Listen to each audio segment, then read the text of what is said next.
You know what I need in life right now? A sequel to Adam Sandler's 1996 classic, Happy Gilmore. Said no one ever. Yet, here we are. The original Happy Gilmore is a movie very near and dear to my heart. I watched it countless times as a kid, with quotes/moments from this movie becoming embedded into my brain and overall altering my brain chemistry for the last 2 decades or so. So when I heard that it was getting a sequel, I was actually pretty happy. I know the style of sequel that's outside of that initial sequel window, and by that I mean the first 2 to 5 years or so after the original movie comes out, because I feel like that's when most planned sequels happen, barring any development issues. But anything after like 7 to 10 years, especially anything after 20 years, we get into this territory of, fuck it, let's make a sequel to this old movie that clearly was not meant to have one. They are called legacy sequels, I believe, which doesn't automatically make it a doomed product. It just means I'm going to be a lot more skeptical towards it going into it because I question the motives behind making the continuation in the first place. Is it money? Oh, wait, of course it's money. However, in this case, it's Adam Sandler, who very much makes movies on his own terms with his friends, written by him and his friends, and seems to be coming from a good place in this space. He doesn't seem the type to be making malicious decisions that would purposely sabotage the legacy of his filmography for a few bucks. Now obviously he made bank off this, but what I mean is that if I had to guess, the passion was still there. Because at the end of the day, the Adam Sandler way is to have fun on his movies. And I just don't see him doing a movie that he himself does not want to do for the sake of money. Now let's talk about this film in a more structured way a bit, and then we'll circle back.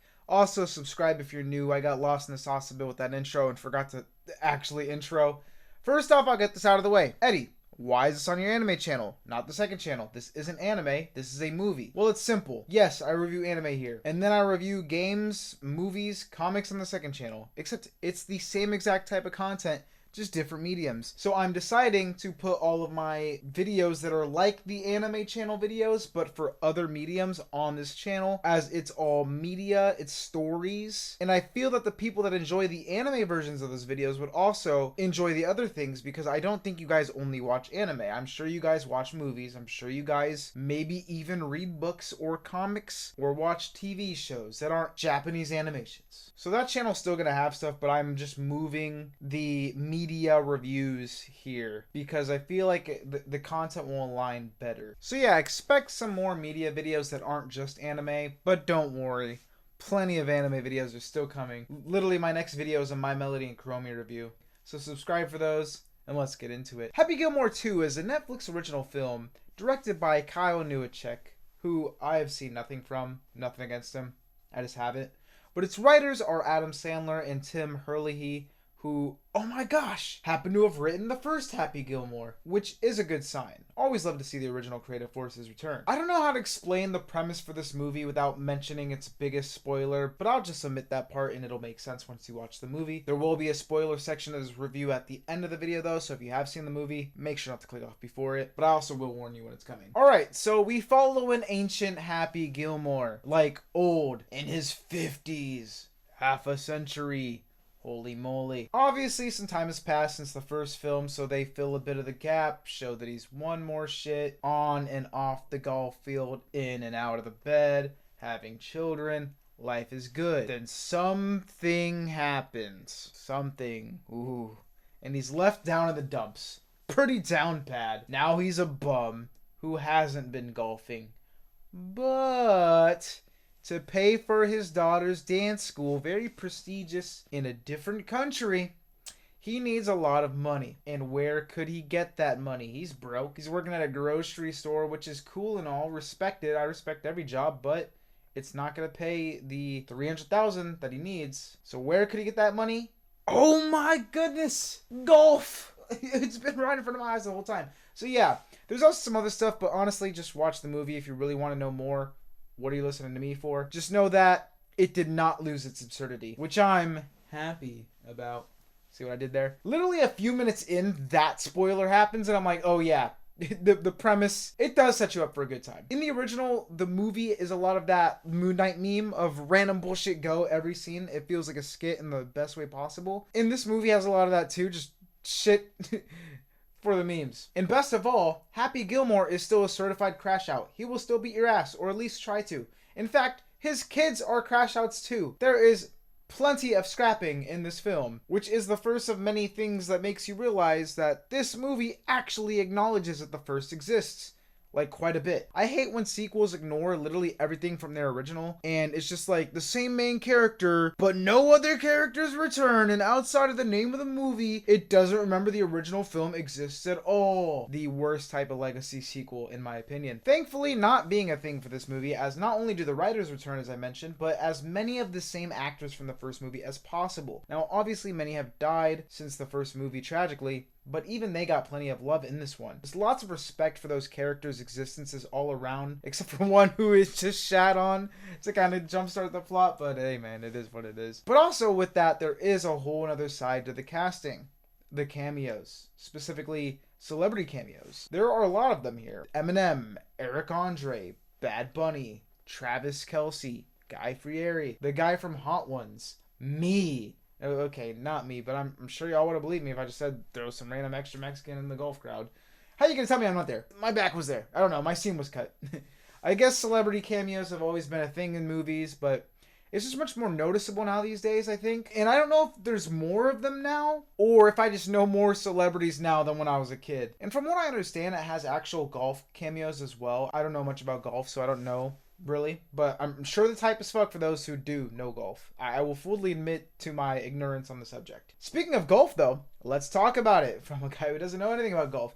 In this movie, a big overarching part of the plot is that there's this guy who goes, ooh, golf is boring. Remember, Happy Gilmore made it cool, but without that, it's still just boring and slow. Let's make it new school and radical by making it, I don't know, fast-paced with a shot clock and add a whole bunch of other stuff to it. I don't know. I don't want to get too much into it. That's like kind of my least favorite thing about the movie, to be honest. It kind of reminded me of the Space Jam 2 plot with the futuristic basketball stuff, although unlike basketball, which has continuously changed as a sport over the past century, it doesn't seem like golf has changed as drastically as basketball, nor really needs to. So basketball at least has that precedent, while with golf, I feel like it should just kind of stay the same. I don't know shit about golf though, so maybe it has changed like a fuck ton and I just don't know. But there already is other golf alternatives for like the more lax, non-boring quote-unquote crowd, although I don't think that golf in and itself is boring. Like I said, I just don't watch it. But there is stuff like mini golf in other kind of game versions for people that don't like normal golf. I don't know. Like I said, I don't know much, nor do I really think it matters that much. I just found the comparison interesting. It's not often that you get a legacy sequel to a sports movie that's plot revolves around innovating the game for the better, but actually just kind of makes it less interesting. But it's funny it happened twice. Like I mentioned, while I didn't really care for the new golf format thing, I will say at the very end of the movie, the very last hole, in fact, not the whole final tourney, just the last hole, was great, or at least it really left an impression on me. And no, not just climax wise, like, yes, Eddie, the most important shot of the movie should be interesting.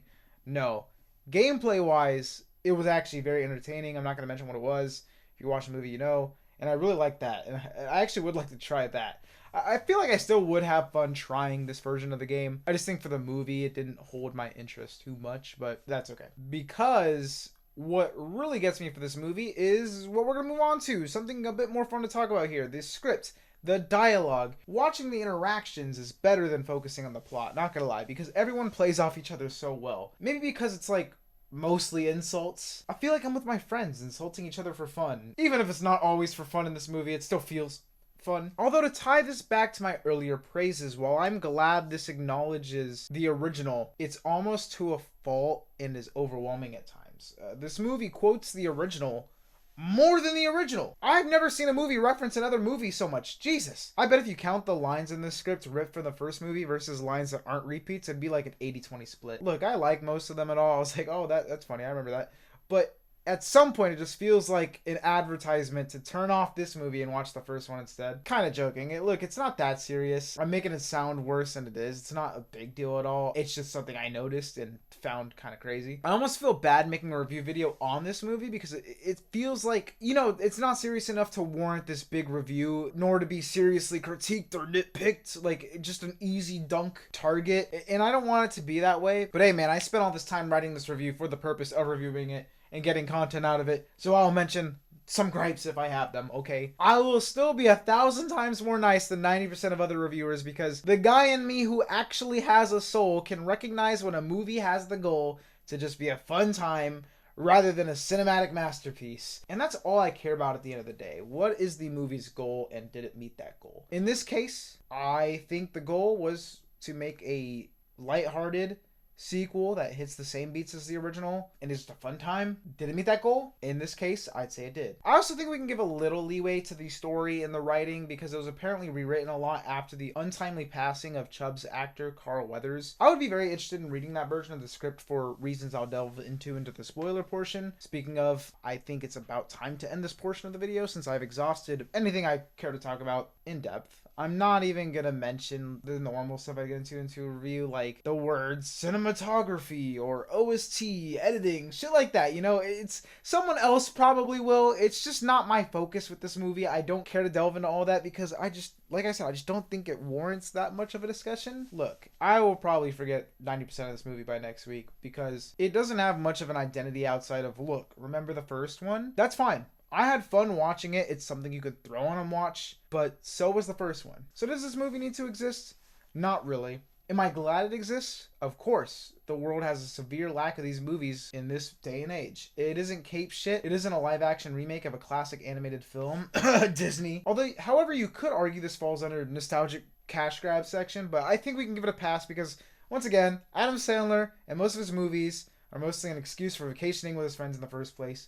And then occasionally he'll drop like this very serious movie that's fucking amazing, but you get what I mean. So final questions. Did I enjoy it? Yes. Would I recommend it? Yes. If you enjoyed the first movie, I say why not give this a shot? Either you'll like it or you won't. Or you'll be in between. You know, there's not too many ways this can go. So what's the harm in giving a couple hours of your time to this? Is it a good movie? That's not for me to answer. Once again, watch it yourself. Why not, if you're already interested enough to watch this video of this Mexican explaining it? And lastly, does this movie complete its aim? Like I said, I think it does. This also depends on you, though. I'm asking a lot of questions. It depends on the person watching it, as opposed to my opinion being pushed upon them, because it's the last thing I want to do. But to me, it does complete its goal. So this movie doesn't offend me, per se. I know I sound kind of critical, but I feel like that's just the way it kind of crumbled in my script. I actually did have a pretty good time. To me, this movie's just gonna kind of be there, like an old friend I can catch up with for an evening, then not talk to again for a few years, which is okay. Once again, this isn't the type of movie I would want to nitpick and discuss in deep thought for longer than the runtime of this video anyways, so I'm gonna stop while I'm ahead. I do want to reiterate one more time, though. I kind of sounded like a major hater in this video, but that's not what I meant to do. It's just there's not too much to talk about without spoiling in terms of what I liked, because there's a lot of specific scenes and jokes here that I like, which I'll talk about in the next section. If you guys enjoyed this video, please let me know in the comments. I'm trying to get better at reviewing and tailoring my reviews based off of what type of movie it is, rather than a one-size-fits-all sort of script, as I may have fallen into doing that in the past. Like I mentioned earlier, since this isn't like the most serious movie in the world with the most like crazy attempts at changing film, I wasn't going out of my way to talk about certain aspects of it, which is okay. I don't think anyone's watching this super interested in the cinematography of Happy Gilmore 2, and if they are, I'm sure someone else has talked about it. So, you know, if you have any legit criticisms to help me with this and get better, because I'm sure there's hell I can do to improve, please let me know. I want to make these even better for you guys. Have you seen the movie? Did you not? Did you like it? Let me know. Also, stick around for the spoiler section. It's going to be short if you've seen the movie, of course. If not, stop here. I'm going to expand on a couple things without having to censor myself. If you're going to leave right now, though, to watch the movie, or not, please like and subscribe if you enjoyed. I know every YouTuber says this, but it does mean a lot if you do. I'm trying to pump those numbers up. And comment your happy place below. Alright, spoilers time. This is not going to be long at all. I just wanted to mention a couple things that really mattered. First off, finally I could stop tap dancing around the topic of his wife dying immediately. I don't know if I hate it or love it, because she was actually a great character who contrasted the rest of the cast so well. The calm for the storm, the happy to my Gilmore. But like I said earlier, it's hilarious how she died so out of fucking nowhere. That's the last person I would have thought would have died, even though there are a lot of deaths in these movies because it's one of like the main gags. She's still the last person I would have thought. But it is very fitting for an Adam Sandler gag, so it makes it worth it, because we got Alcoholic Happy, which is a joke that is super funny, and then you're like, okay, when is this gonna end? And then it gets funny as fuck again when it comes back. And next, I wanted to mention, Shooter McGavin. Surprisingly, very surprisingly, my favorite part of this movie. Not that I disliked him in the first movie. The actor was actually kind of really standout, and I did love his character, but I just didn't see much to explore with him in this one, and I wasn't even expecting him here, even though everyone else returned. And then when he came back and I thought he was going to be the secondary antagonist, I was like, okay. But then after the scrap with Happy and kind of the bro redemption arc, I really loved how he got on with Happy and how he saved the day. I thought that those were all some amazing moments, and kind of like the main thing from this movie where I was like, okay, that's a very new angle that I'm happy with. Something that is specific to this movie that I'm not going to get from the first one. So very big W. Next up, I want to mention, I thought Chubbs' son was going to be more in this movie. I mean, when I first saw anything about this movie, it was like a picture of Happy Gilmore and Chubbs' son. I don't know what Chubbs' role in this movie was before the rewrites after the passing of the actor, but I feel like they could have probably just plugged him in there and just had him play that role. I don't know, to pay more homage. Although, what I did notice when I rewatched the original Happy Gilmore in preparation for this film, just to kind of refresh my memory a bit, I was shocked at how little screen time Chubbs had compared to his impact. So maybe they're trying to do like a similar thing here. I don't know. I just feel like he definitely should have got more screen time. Next up, my favorite celebrity cameo. Eminem. His death was fucking hilarious. I didn't even realize it was him at first. I don't know how. And then I rewinded. I was like, is it Eminem? that scene was really heat. Not as heat as the Shining reference with Shooter McGavin. That was the one reference this movie had that threw me wildly off track since it wasn't a Happy Gilmore reference. But yeah, really short section. I don't really want to talk about any of this that I didn't care for. I just want to talk about the few things that I thought were really fucking amazing and goated. The rest of it's kind of in this middle ground of like, yeah, it's more Happy Gilmore for sure. Which is fine. I'll always take 2 more hours of Happy Gilmore. That's always a W. But at the end of the day, no matter what anyone thinks about this film, I'm happy for Adam Sandler. It's doing fucking numbers on Netflix. He's making bank probably. And he seems to be a good dude without any crazy Hollywood shit affecting him or following him or, anything like that. So W for him. I'm happy for him and everyone involved in this movie's success. But I'm tired. I'm going to edit this video still. I'm going to end it here. Have a wonderful day. If you're still here, even now, comment your favorite celebrity cameo. Obviously, mine's Eminem. But there's some pretty good ones here. So let me know. Peace out, you jackass.